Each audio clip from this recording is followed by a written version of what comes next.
So hello, everyone. This is the October 2025 Mid-Career Lab monthly Q&A call, special Ageism Awareness Day edition. Today is Ageism Awareness Day, coincides with our monthly schedule. So I thought it would be fun to, well, I don't know about fun is the right word, but it would be informative at the very least for us to take a look at what the American Society on Aging has laid out about ageism and possibly give ourselves a little bit more information about what's going on in the anti-ageism movement, how it really affects everybody. And sooner or later, it definitely affects everyone. So certainly want to start off with just some welcomes and go around. We have some new faces, I believe, on the call. So, and I know that Harold is coming in with some questions about the LinkedIn profile. So Harold, let me just put you on hold for just a minute and just ask if anyone else is got some questions that they want to bring up about their own situation, about ageism in general, so I can kind of note that, and then we'll get around to that on the call today. Okay, well, it sounds like, Harold, you have the floor. I was just wondering if there's a process where I could reach out to someone for some feedback and information on my LinkedIn profile. Right. And go ahead. Yeah, no, keep going. There's a format where you could have a header, and then under that format, concatenate some job titles to it to make it look like you were a independent contractor and you did this, this, and this. And I was just wondering if there's someone that I could speak to informally and get some help. That's all. Yeah. So what I would, I'm going to toot my own horn here and suggest that you take a look at an array of blog posts on my johntarnoff.com site that addresses a lot of these problems. And I'll give you the headline here, my philosophy about the LinkedIn headline about and experience sections is that the headline is your statement of the roles that you play and the deliverables that you offer. So it can get very granular, such as I am a, let's say, senior accounting professional that offers tax preparation and consultation to early stage startups to minimize tax, maximize profit, something like that. That's a kind of a very markety oriented headline. But it gives you an idea of this syntax of what you're defining as your value proposition, whom you're delivering this to, and what the result is. In a very competitive job market, you want to get above the noise. You want to get out of the conventional approach to job search as we were all taught, because it just doesn't work anymore. And in concert with that, the number one rule of the LinkedIn headline is your headline is not your job title. It's not your position. You never say, oh, I am director of strategy at such and such a company. All of your specific employment-related information goes in your experience section, which is your LinkedIn master resume. But before I talk about that in a little bit more detail, I want to talk about the about section, which in my experience, most people really get wrong. They use this, they don't really know what to do with it. Many people omit it entirely from their profile. Most people treat their about section as a kind of a text bio, and they will list a lot of the stats, accomplishments, skill sets that actually belong in the experience section. For me, the about section is a conversation starter.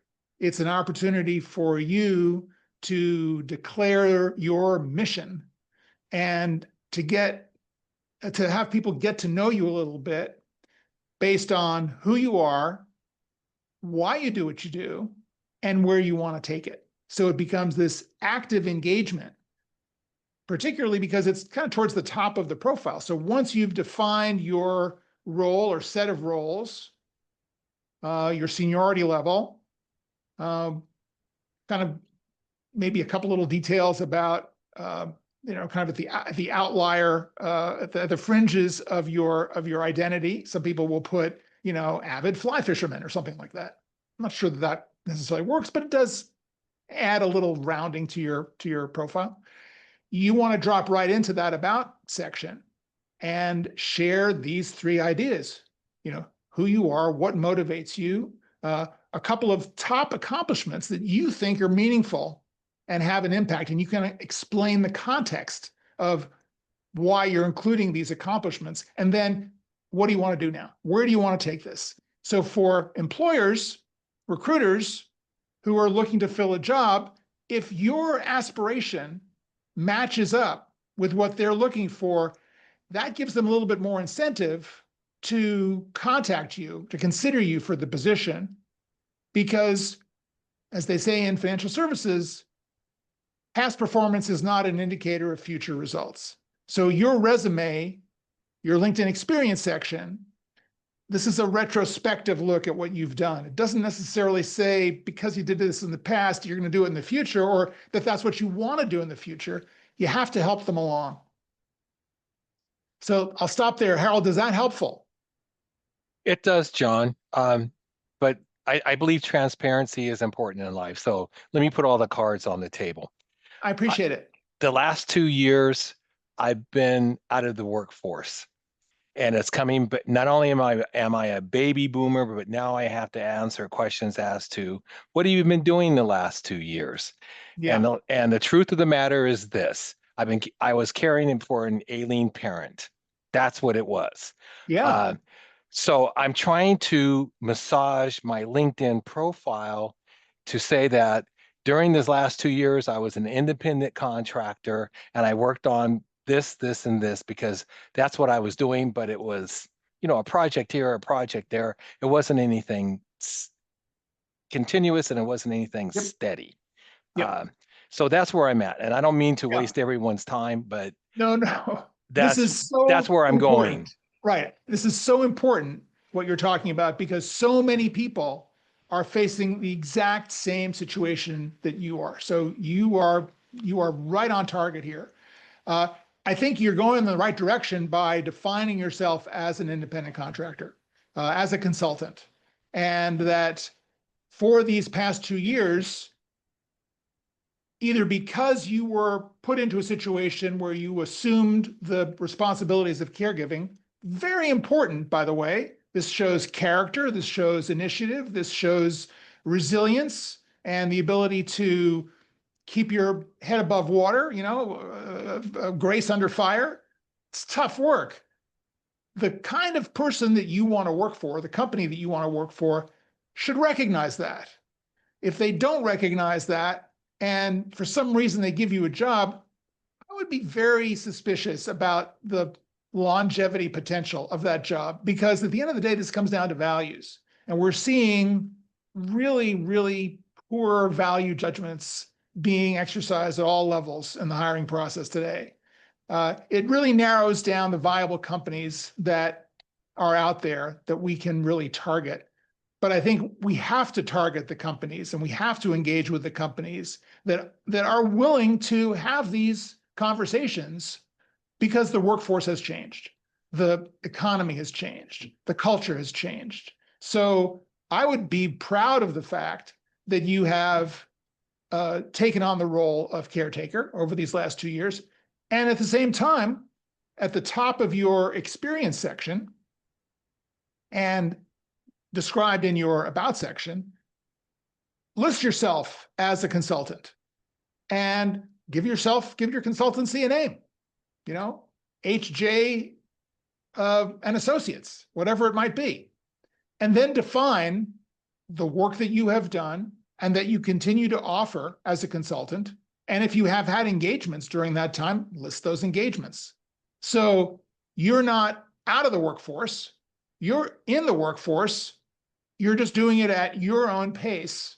You're still providing value. If you are now in a position to resume a full-time position because your caregiving duties have come to a close, great. You can now resume, and the opportunity you have now is to get into a conversation with a recruiter who is open, who is trying to think about how do I fill this job with the best possible person, as opposed to just filling a box or putting an ass in a seat.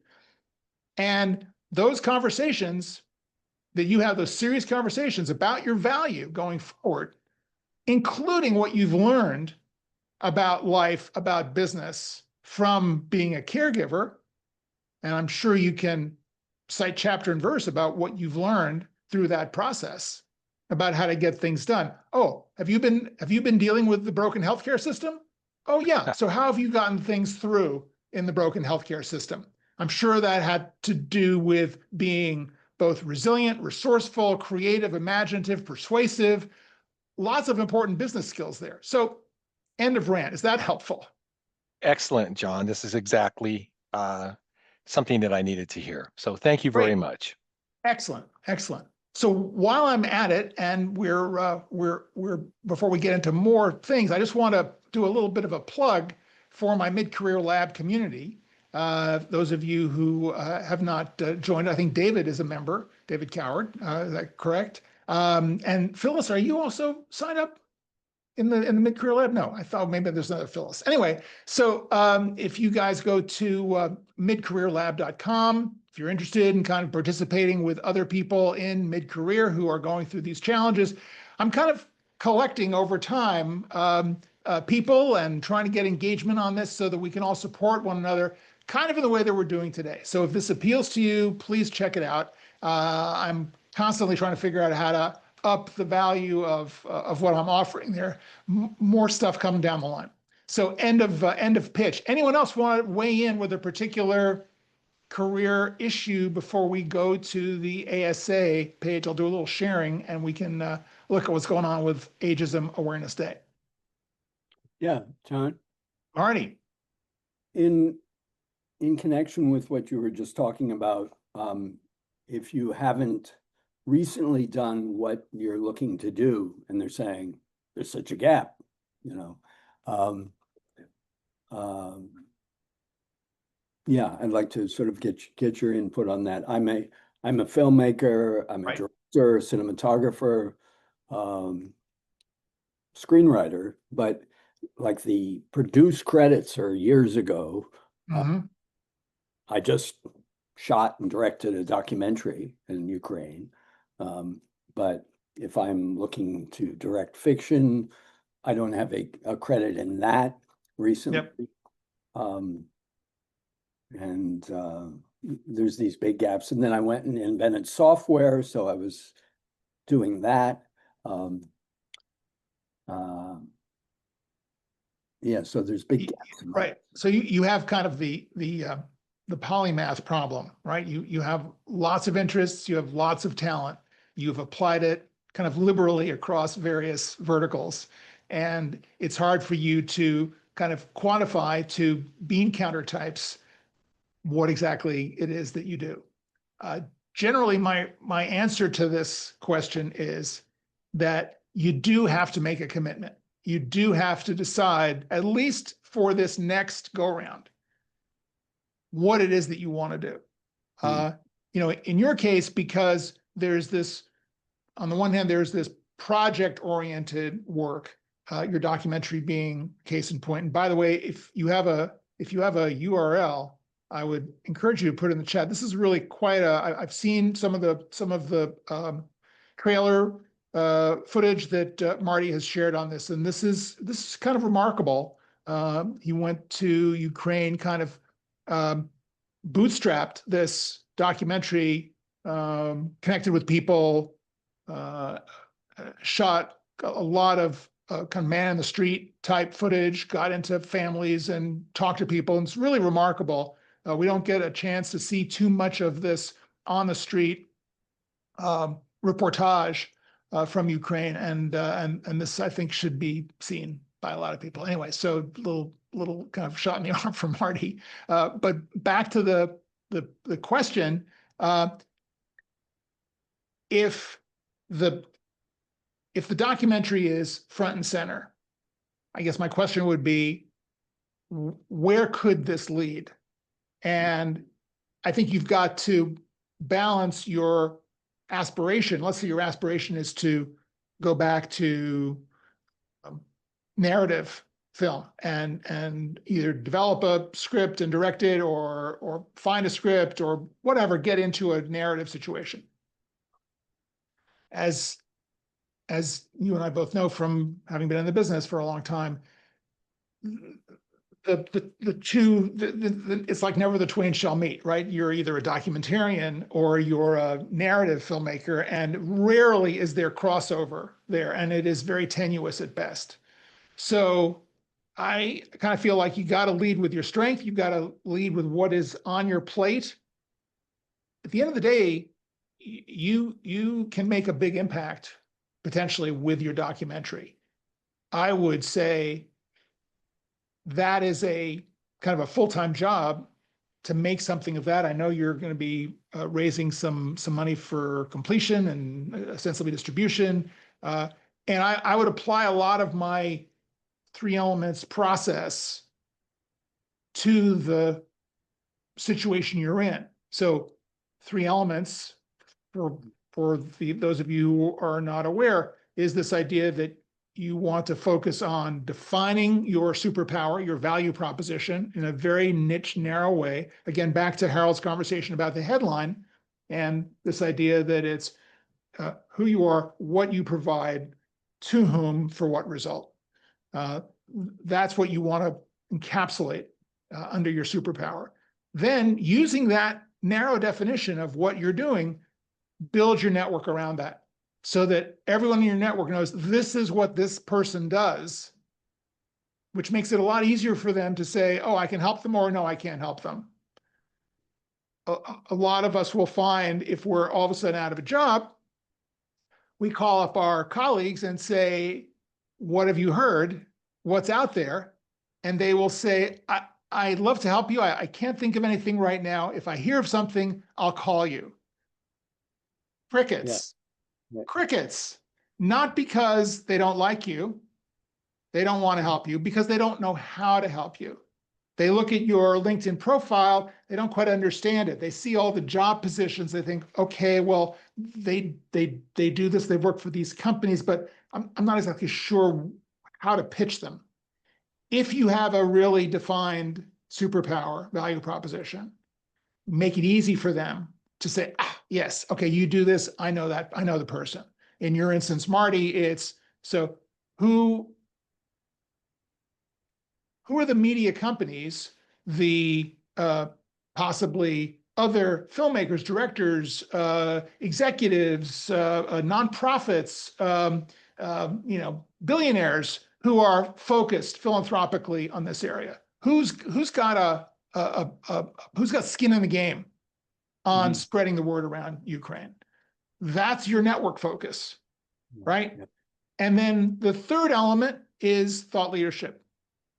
Become a subject matter expert, become a wise, sought after resource around your value proposition, your superpower, so that your network can further draw from your daily activity and output on the topic, whether it's the blog, whether it is somehow curating articles. In the case of you in Ukraine, this is a daily occurrence.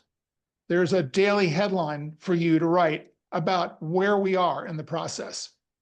You want to get into a dialogue so that people can find you, identify you, and when people say, hey, who's doing anything interesting about Ukraine? They'll go, hey, have you seen Marty Olstein's work. He's got this film that he's doing that's really amazing. I've seen some of the clips and and I know he's getting close on financing, and he's talking to this person, that person, and he just wrote this really interesting article. He just reconnected with one of the people that he interviewed in Ukraine, and they've now made some progress, or they're in a situation, or they died, or whatever it is, to keep it alive. And that's a cycle. That's a flywheel. And that's just for that one, in your case, Marty, that's just for that one primary direction that you're going in. Right. As a result of that, you may find other corollary connections that come in where people will say, hey, I know you're focused on this Ukraine thing, but I really like your style. I like what you've done. I like the interviews. We're trying to put together a documentary about, I don't know, the economic condition in Utah mining communities. And would you be interested in taking a look at what we've got and possibly working with us on this? Right? Yeah. So that's how these things build. Yeah. But you have to be willing to narrow it down. And that's the most difficult thing that most people encounter. Yeah, because I think I told you, I do have 2 other projects in parallel now that are not as important, but like I have a contract to write a TV pilot narrative. Good. And I'm Do it. writing it, but and I need to finish that, and a technical book. But Yep. I think career-wise, what we're talking about, you're right. That's once those are finished, I'm going all focus full. Right. Right. I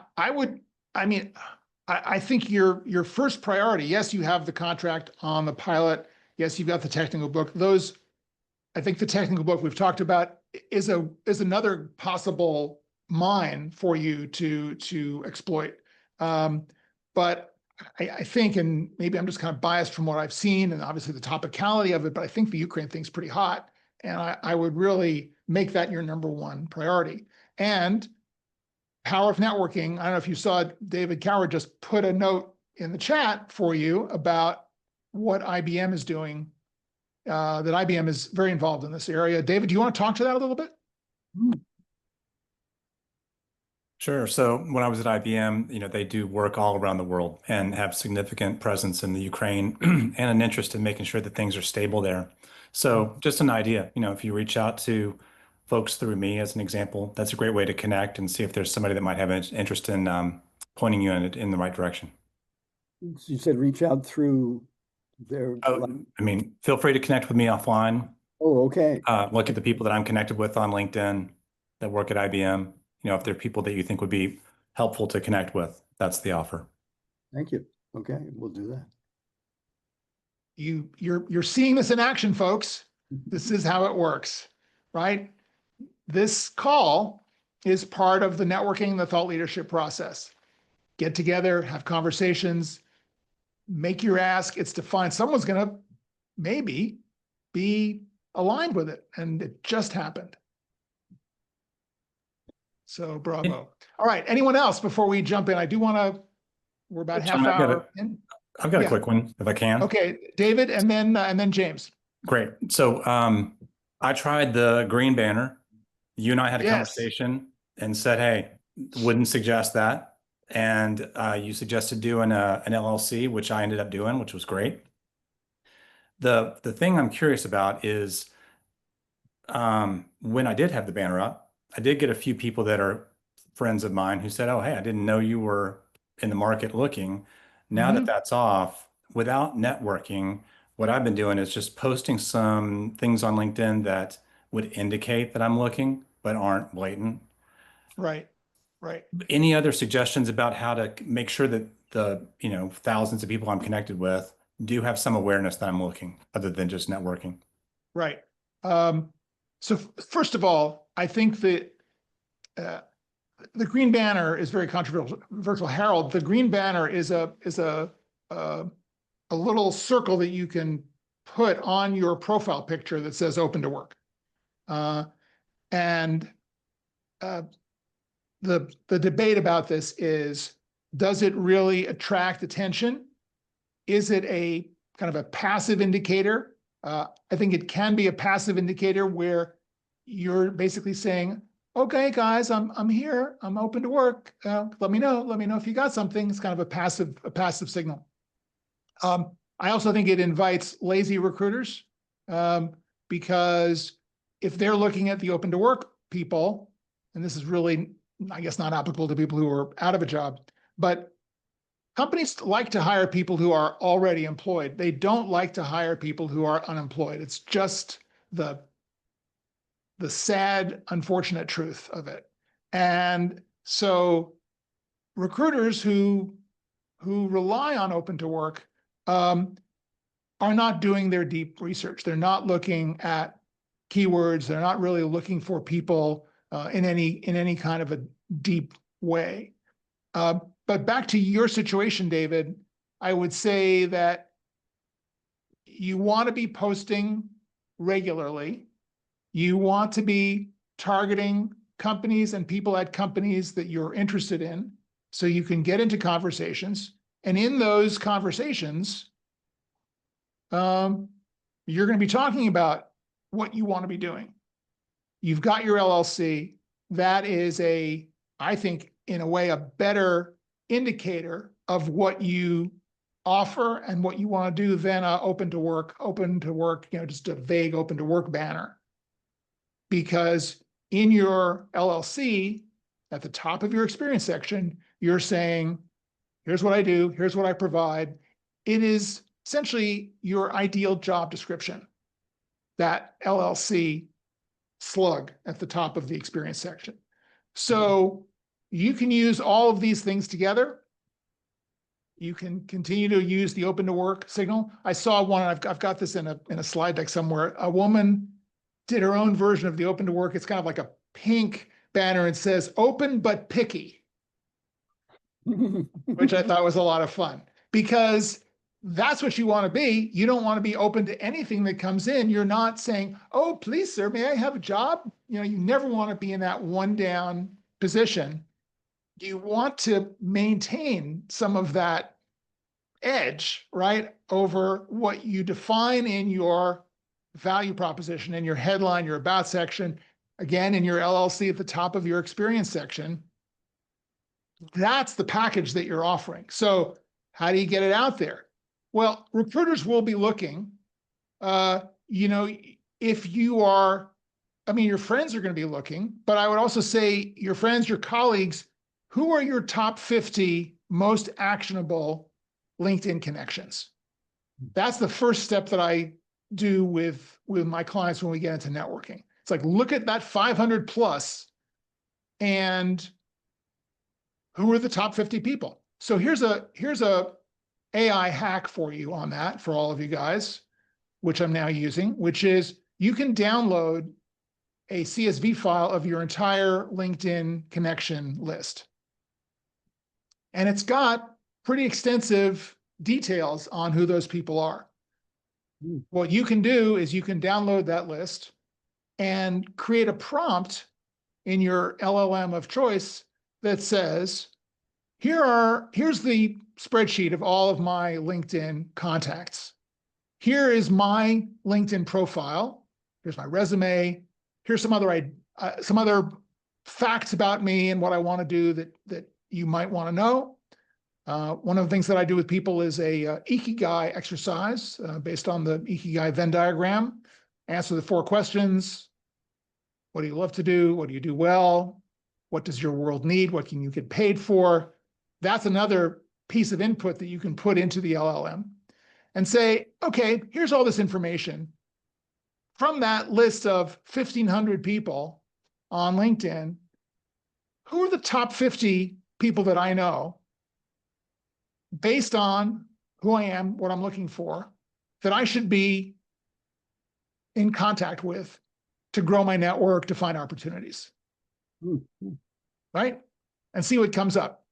And then you can tweak it. You can go through that list of top 50, which is a lot easier than sorting through 1,500 people, which is what I've been counseling people to do and to kind of knuckle under and do it. Now, let the LLM do it for you.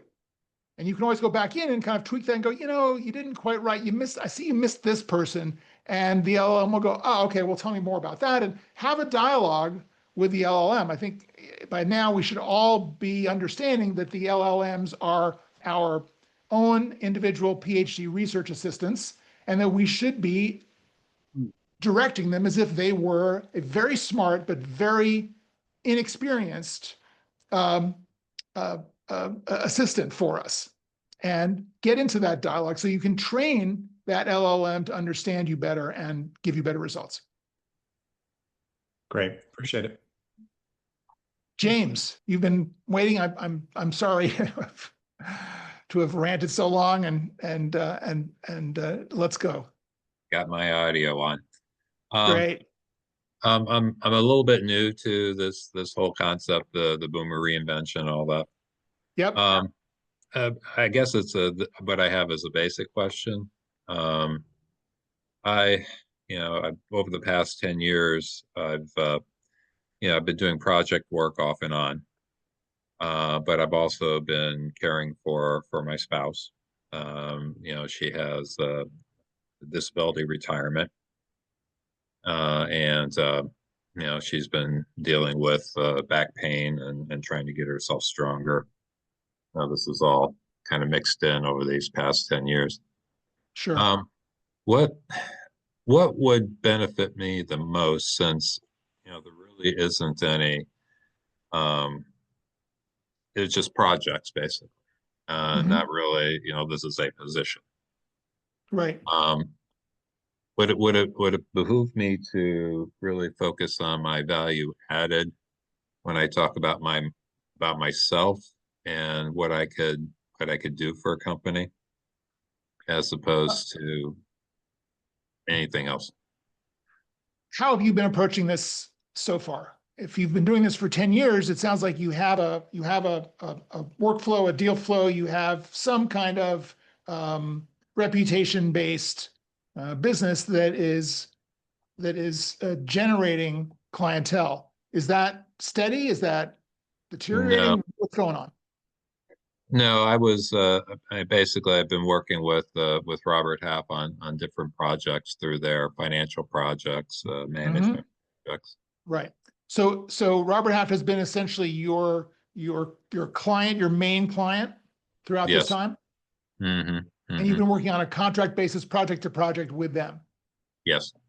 And they keep renewing you. They keep coming back to you. Yes, they have in the past. Yes, they haven't come back to me recently, but that's been the case. Right. So I would do a little bit of an analysis here about, first of all, with them, and I would assume you have a primary contact there. I think if you haven't done this in a while, I think it might be time to have a kind of a future-focused, purpose-driven meeting. If you get along with this person, if they understand you, you feel you can open up a little bit to them, find out what's going on. Their business is evolving, as is everyone else. Maybe you're being AI'd out, right? Depending on what it is that you do. I don't know. That may be a short-term mistake that they're making, or it may be a long-term win for them. I don't know. I don't think any of us know whether the AI revolution is going to hold, how it's going to hold, what it's going to be good for. I don't know. A lot of interesting writing going on about that. But I would start there. I would start with your current client, your main client source, to find out where you're at with them, where they're at, because they are not the only client potentially in that space for you. Number two, I would do a little bit of a Ikigai deep dive on, out of all of the work that you've been doing over the last 10 years, what do you love to do the best? What are you the best at? Where has your performance and your deliverables exceeded expectations? Where have you gotten praise and recognition for that? And who are those people who have done so? Those are allies. Those are important allies to give you recommendations on LinkedIn and to serve as testimonials when you're going out to other clients, new clients. So the third question, really, what does my world need? I think is very applicable here. You're at a crossroads, you're at an inflection point, you're seeing a little bit of a dip in your market. Where is this world going? That's why I think it's important that you talk to your connection at Haft. And also think about look in your existing LinkedIn connection universe and reach out to some other people for feedback. If you are at this inflection point, that's a very natural, understandable, justifiable place to be in your career. And taking a proactive approach and saying, hey, look, I've been doing a little bit of a review. Here's what I think and these are my words. You're gonna do this in your own way, but here's what here's what I love to do. Here's what I'm great at doing. Here's where I've been really successful. I want to double down on this. What are your thoughts?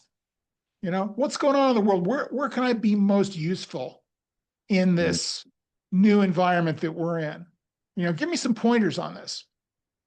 And this is market testing, right? This is, you going out and talking to your marketplace and getting that kind of feedback. That's going to help you better position whatever it is that you're going to pitch going forward to find new clients, to maybe double back down with Robert Haft, where you go back to them and say, hey, look, based on this conversation that we had, other indicators, what if I were to do something like this? What if I were to help you guys do this particular area?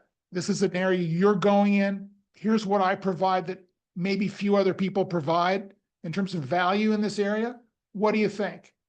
Can I make you a proposal on this?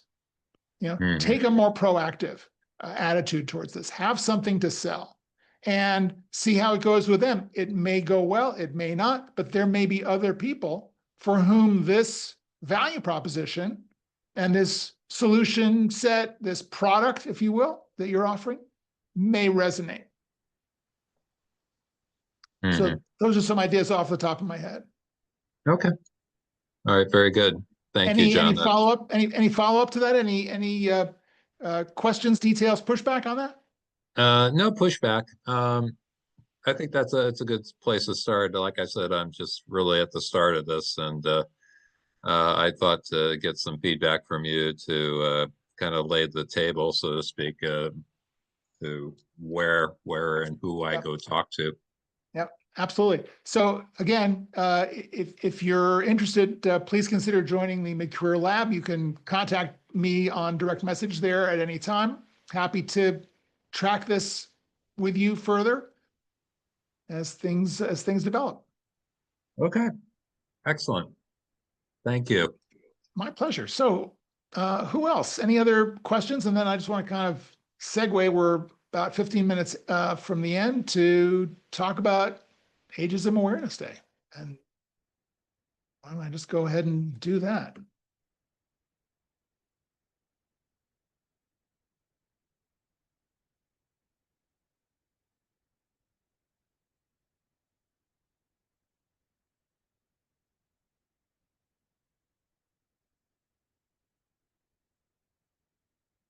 Okay.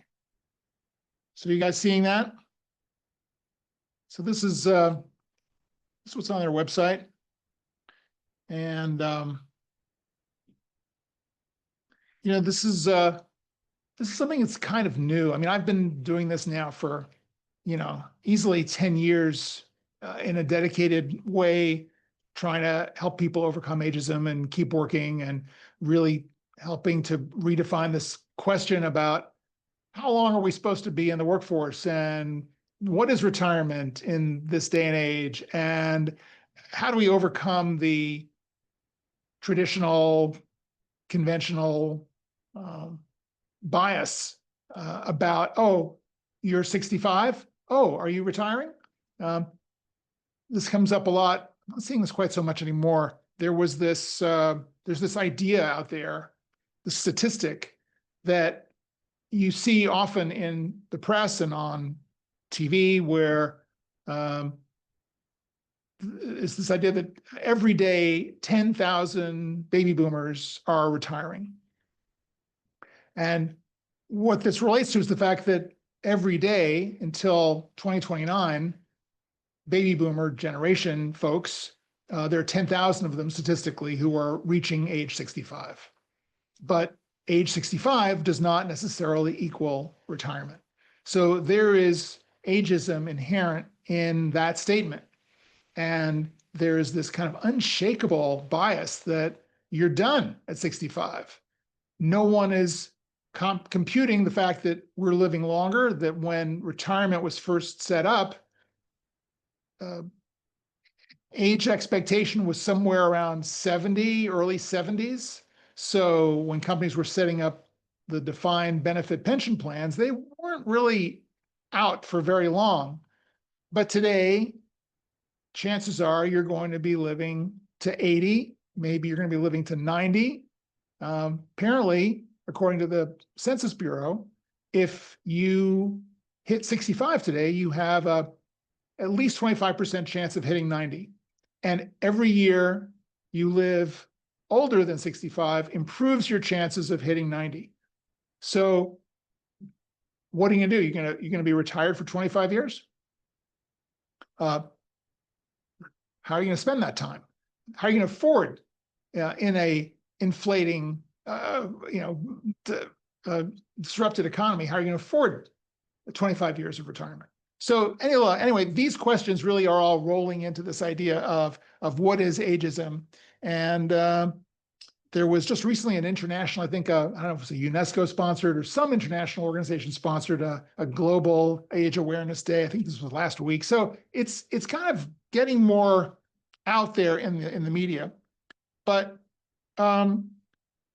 this is a very optimistic look at it. And I think that while indeed age inclusion is the way forward, it kind of has to be, because the age bubble that we're experiencing, where there are more older people in the population than younger people, the pyramid that we used to think about with fewer people at the top aging out, more people coming in at the bottom, this is now kind of becoming a cylinder.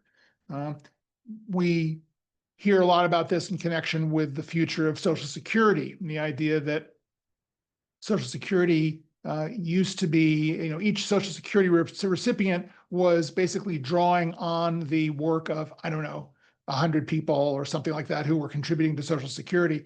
Now that is decreasing day after day as the lack of workers, younger workers, reduces that input. So now it's kind of going down to 1-to-1. I don't know if it's going to be 1-to-1, but it's pretty close to 1-to-1, and it's just not sustainable.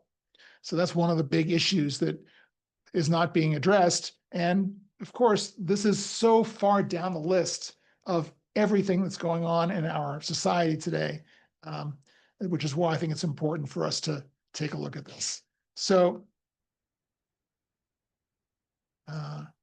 here's the fact sheet. Is that still, are you still seeing this? Everyone? Yes. Yeah, great. So I'm just going to kind of go through some of these things just to really pique our awareness and make sure we're all kind of conscious of this. These different ways that ageism manifests. This is really the worst of it to me, the idea of internalized ageism that we kind of buy into as we get older, the fact that, oh, well, we're not worth as much as we used to be worth. And when people talk about the fact that, you can't expect to keep earning what you were earning in your prime when you're getting older because you're older, doesn't really make any sense, because what's the value that you're delivering? You may be delivering greater value as an older professional than you did as a younger professional. You're bringing all of your business experience, life experience into the job. Why should that be worth less than what you got paid previously? It's a big mountain to climb, because the the bias on this is intense, and we kind of feel like, well, that's what's going on out there. I guess they must be right. I guess they must know that I am not worth as much as I used to be. So, implicit ageism, I think we see all this in a lot of this in advertising, and the way that that people are portrayed, older people are portrayed in advertising, or the lack of older people being portrayed in advertising, or only being portrayed as either happy seniors who have not a care in the world and are all smiling, or people who have decline, affliction. There is this, I think, fetishization of older people in various forms that is very dangerous. You don't see this as much, I think, for other generations, where there's more of a sense of normalcy and better representation of younger generations. Interpersonal, obviously, we're all getting this a lot. We're getting treated this way on supermarket checkout lines. We're getting paternalized constantly. And most egregiously to me is the way the medical profession will paternalize older people, and where there is this assumption that because you are 60, 70, 80, you have to be treated like today is your last day on earth, poor person. And we're just here to help you because, we don't want you to hurt yourself or to do something wrong. And we hope you understand us and can hear us and can see us. And it's just outrageous. So for any of you who are approaching this or who are experiencing this, I find it, in my own experience, kind of gobsmackingly shocking. And I'm training myself to respond to this, and to try to respond to this in a way that is not snarky or rude or rude. I don't think their intention is to be rude, but at the same time, I think we have to call this out. And it may be by saying, "Hey, look, I know you're trying to be nice to me, but let me educate you a little bit about what's really going on with me and with a lot of people my age." Ron, And your sound's garbled. There's something wrong with sound.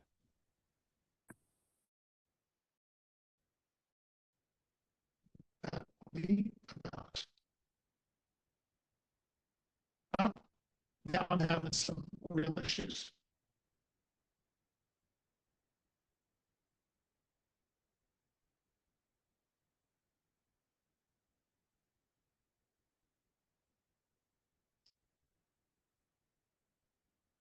Can you hear me at all? Still garbled.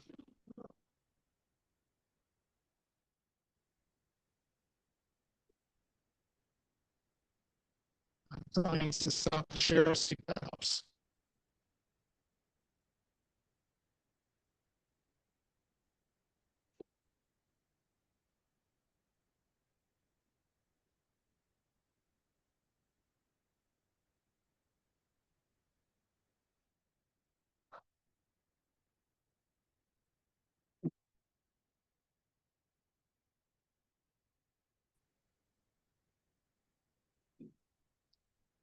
My back? Yes. Yes. Okay, sorry about that. I seem to be having internet problems. So I think I'm going to call it there. But to wrap it up, I'd be curious to hear about anyone who's experiencing or has some stories to tell about how they are dealing with ageism in their own life, profession, etc.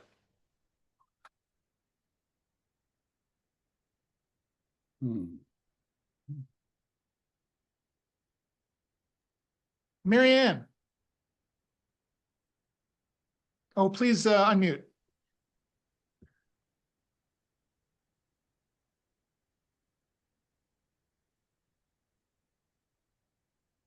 Oh, There we go.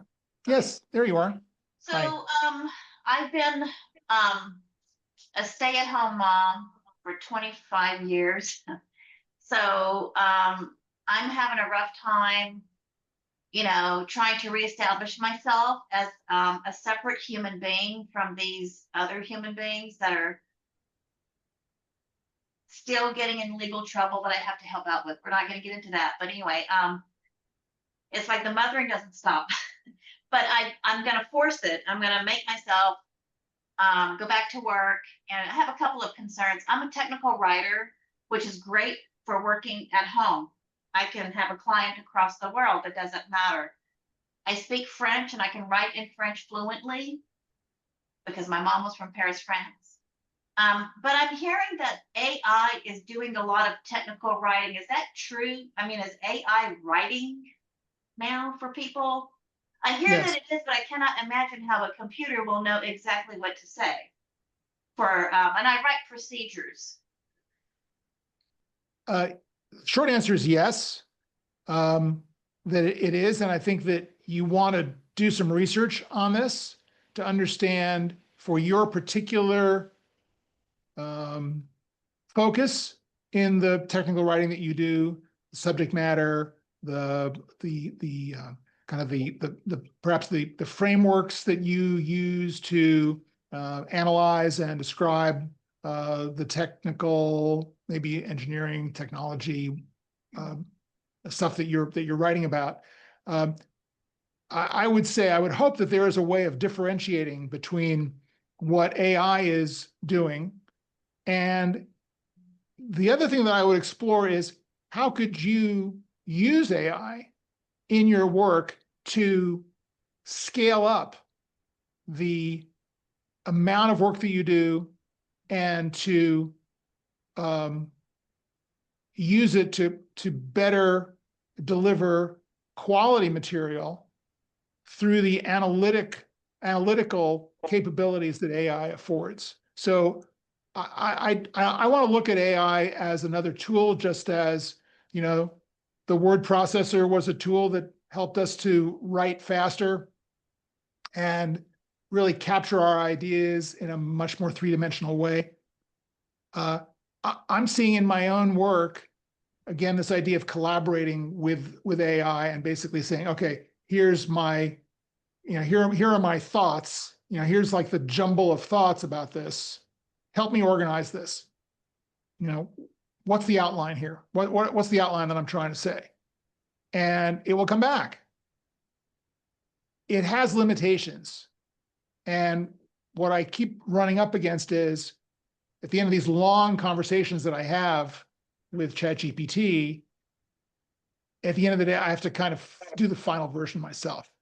I take all of this input and it goes up to a certain point, but then it starts to get recursive and redundant because there is nothing original coming out of it. It's really garbage in, garbage out. I think that's what a lot of people are forgetting about AI. They're thinking, oh my God, it's so smart. But at the end of the day, it's again, retrospective. It's thinking, it's basing what it's saying on all of this trained data. So this is where you have an opportunity to both use it, but then exceed on top of it. And that from a workflow perspective, that's what I would recommend that you do, is really embrace it, really get into it, really find out what it's doing, how good is it, right? Where are the flaws? Be brave about this. Be willing to kind of sacrifice and let go of certain things that were part of your workflow, but look for opportunities where you can then kind of get the jump on it and go, okay, well, then maybe I can have it do this, and then I can actually graduate or promote myself to a more supervisory level and become more of an editor of AI, as opposed to having to be the person who actually, is the scribe. Okay. Right. Okay. Thank you. Thank you so much. Phyllis. I want to say about AI, you have to be very careful because it hallucinates, which is a very nice way of saying it lies. Yes. So people Right. don't understand, you can read it and it's wrong. I've asked Yes. AI different things and the answers were wrong. So you have Yes. to also know which AI tool to use for which thing. I think ChatGPT, which is so popular, it probably lies the most. And you can use it to summarize. You use different ones to summarize. I think Perplexity is good for summarizing books. So you just get it sounds overwhelming, but you get to know which ones to use for different things. And at this point, it cannot replace a human. So I would not be overly intimidated by the fact that AI exists. And I totally agree with you that you need to harness that, just like word processing, just like anything else. You need to harness it to improve your productivity, to improve the quality of your products, and you'll get to rely on it and think it's so it moves you forward faster. I myself, now going back to the ageism thing, I myself experienced ageism because I was in marketing. I was in marketing research and marketing, then content marketing. I'm above 60, a little bit, not too much. And it's a young field, content marketing, and all the algorithm changing and things like that. So what I did was I pivoted. I was a stay-at-home mother for a good 10 to 15 years myself. Then I went back in part-time, but I still found this ageism, even though I did keep my finger in the pot, and things stirring and keep my skills updated. I even got certified in digital marketing, certified in AI, so that's why I know a little bit about it. But and now I pivoted into career coaching. And so again, Marianne, I would go back to full circle to who was the one who was the caregiver? I'm sorry. There was a caregiver of a parent. I think he Yes, dropped David, off. he dropped off. Yeah. Yeah. It So it's James. all those skills you It was need to James, yeah. concentrate. And I deal with people now in my business, in my practice, of people who have pivoted either because of a break or because they just want to change directions. And it's all about transferable skills and making the story work for you and concentrating on your skills. I wouldn't do a skills-based resume, that's not what I'm saying, but concentrate on the skills, the ikigai, what you want, your skills, and making it work for you and making your narrative work. It's not like you've fallen off a cliff and can't come back. It's not about that. It's about, and again, my marketing, although a lot of the career coaches that I deal with have a background in HR, and I'm not sure, John, what your background is. I'm sorry. Yeah, no, My I'm background not an is HR person. Yeah. I think I could tell that. Yeah. My background I is marketing. My background is yeah. marketing, which gives me other skills. Although I'm not in the head of recruiters or in the head of these HR departments, I am in the head of problem solving and selling. So Yeah. it's You've actually again done it. transferring your skills. And your technical writing is great. I mean, here we are in the world of tech, and you just need to tell your story, make it work. Mhm. Love all that advice. It's great. Marty?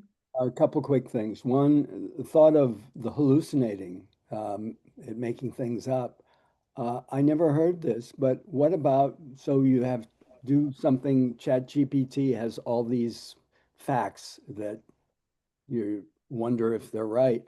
What about take another one like Perplexity or something and say, look at this. Is this true? Absolutely. Check that. Absolutely. Yes. Have them check each other. Yep. Yes, I do that always all do. the time. If I have an important, I always do like 2, 3, Oh, always 2 really? or 3. Uh-huh. Yep. I ask them different things. I pick what I want from each one, and I construct what I want. Yep. You could do anything. You could say, what This are is my right. transferable skills? It's as good. You can make these people think that you need to ask a small question and you get back an answer. But it's exactly what John was saying before. Make it long. You could put in an essay and say, now tell me what it is. You make your question as deep as you want, and you'll get a better answer. And It's called And prompt also it engineering. will I love these words they put to it. Prompt engineering. yeah, I mean it's like I also if you stay within a project, I know this is in GPT, not sure how it works in some of the others, but I'm sure it's the same. The more you input within a frame, a constraint, you can train your account to better understand who you are, how you express yourself, what's important to you. what are the principles that you use? The more input you can do to train your LLM, the more effective it's going to be in responding to you in a way that is helpful. Bearing in mind that from a factual standpoint, you do need to check it. Yeah. John, Anyway, bring us home, Marty. We're gonna wrap. before you ended, I never got a way to contact David, and he dropped off after. Yes, I will help you do that offline. Thank you. Yeah, absolutely. All right, guys. Thank you very much for attending this. I think it was a very lively conversation. I really appreciate everyone's contribution, and we'll see you next month. Thank you. Thanks, John.